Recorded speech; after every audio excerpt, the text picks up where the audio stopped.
అదేంటి మన చిన్న బిడ్డలు కదా అవి ఒకటి సగం పోసినాం గ్లాస్ సగం బియ్యం పోయాలి స్వీట్ అన్నానికి ఒక అర్ధగంట సేపు నానబెట్టాలి బియ్యాన్ని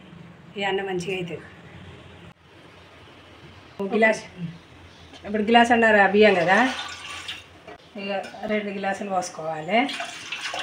ఎందుకంటే మనం ఇక్కడ బెల్లం నానబెట్టినాం కదా బెల్లం నీళ్ళు పోతాం కదా ఎక్కువ అవుతుంది మళ్ళీ పాలు పోతాం కదా అందుకే తక్కువ వేసిన నీళ్ళు స్వీట్ అన్నం వండుతాను కదా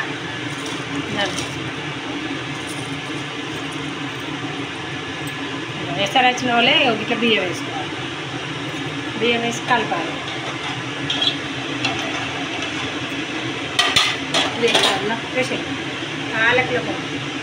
పోసుకొని అవి పక్కకి పెట్టి కొన్ని నీళ్ళు పోయాలి నీళ్ళు పోసి ఒక అరగ పెట్టుకొని ఇలా ఎందుకంటే మట్టి ఉసికి అది ఉంటుంది కదా చెత్త గిట్ట అని ఆడపోతాను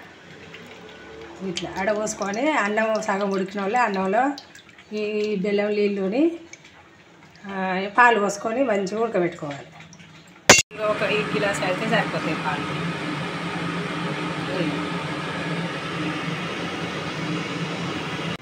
దగ్గరికి వచ్చిందా ఇలా సగం ఉడికింది కదా అన్న బెల్లం నీళ్ళు ఉన్నాయి కదా ఆ బెల్లం నీళ్ళు అడగట్టినాం కదా ఇక అడగొచ్చిన నీళ్ళు అన్నంలో పోసుకోవాలి పోసుకోవాలి మళ్ళీ ఈ గ్లాస పాలు పోయాలి చిన్న అర్ధగంట సేపటి ఉడుకుతుంది ఇది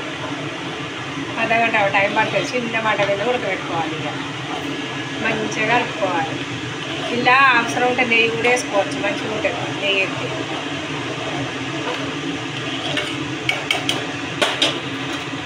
చిన్న మాట మీద మూత పెట్టుకొని కాపకోసారి కలపాలి